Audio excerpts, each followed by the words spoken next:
Assalamualaikum warahmatullahi wabarakatuh. Bagaimana kabarnya hari ini anak-anak? Semoga kalian tetap sehat selalu ya. Di sini bersama saya Yusela Nisa Ajib.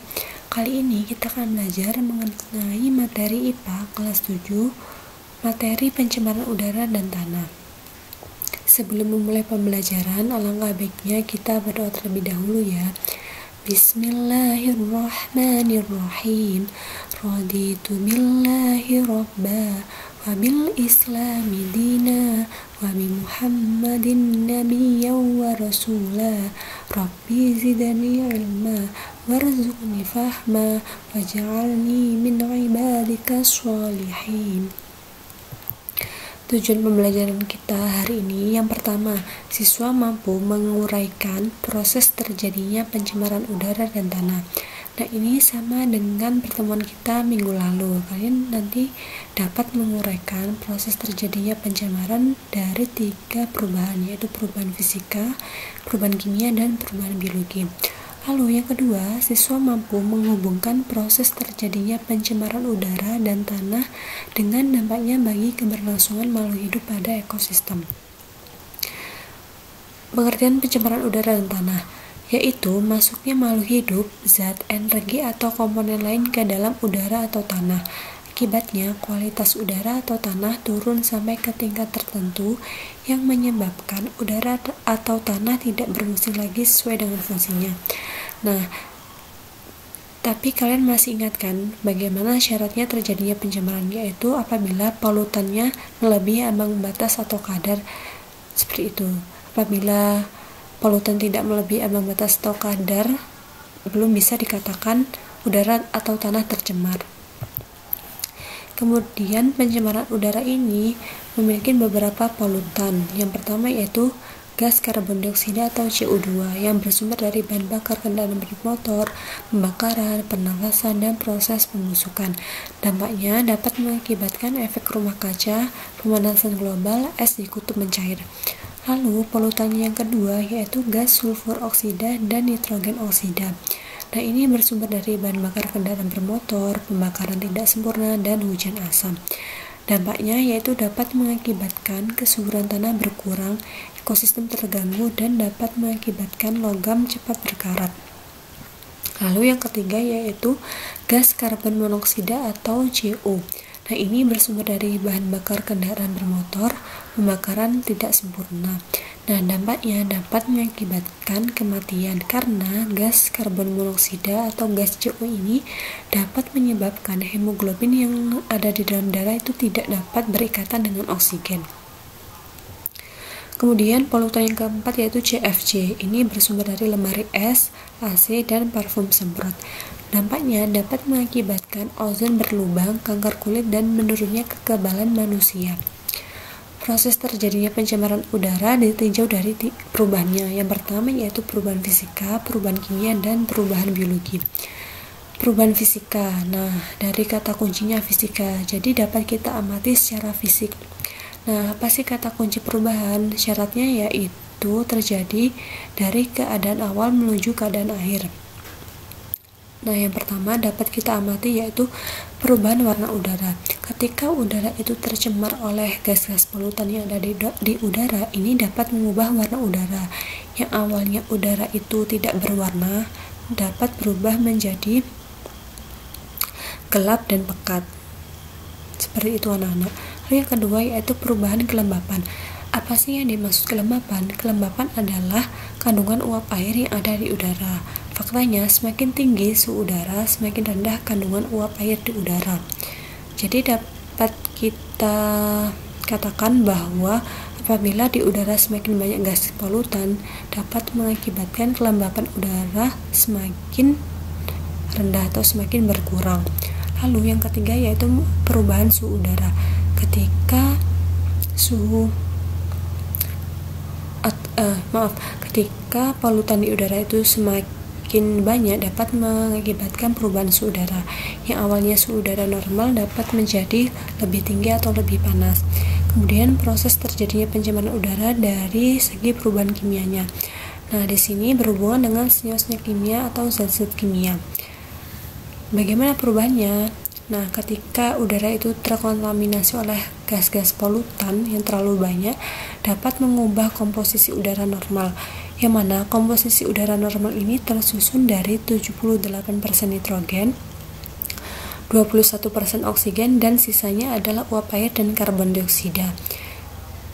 Nah, apabila udara tercemar oleh banyak gas polutan, ini dapat mengubah komposisinya. Entah itu nitrogennya lebih banyak, oksigennya semakin berkurang, dan lain-lain. Selanjutnya yaitu perubahan biologi. Ini berkaitan dengan makhluk hidup yang ada di sekitar. Nah, bagaimana perubahannya? Perubahannya ini dapat merusak bahkan mematikan tumbuhan. Sumber penyakit pada manusia misalnya asma, infeksi pernafasan, dan gangguan penglihatan.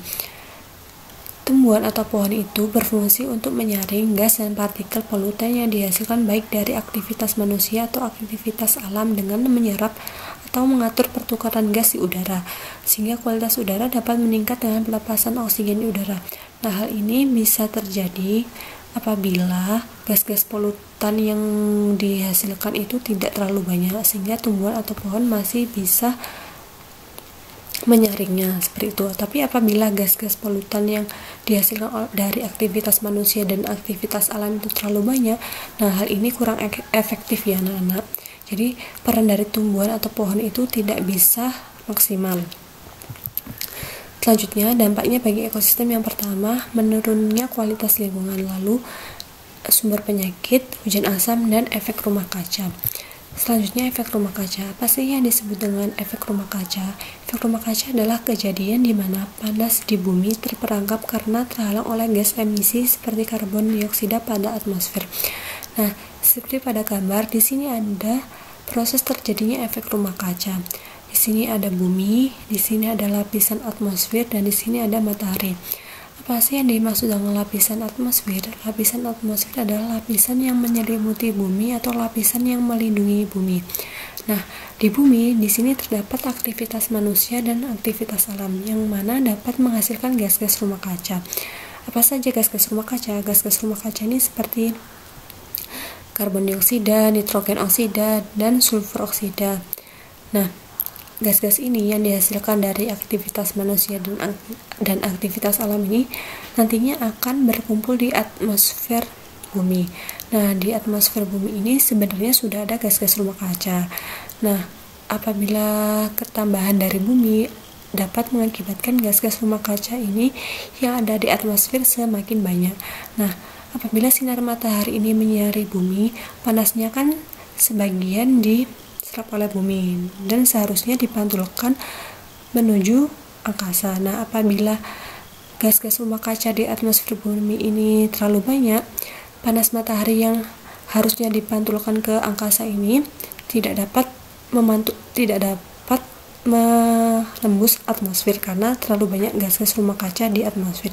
Jadi akibatnya panas matahari yang menuju bumi ini akan dipantulkan lagi ke dalam bumi. Jadi suhu yang ada di bumi ini semakin tinggi dan semakin panas.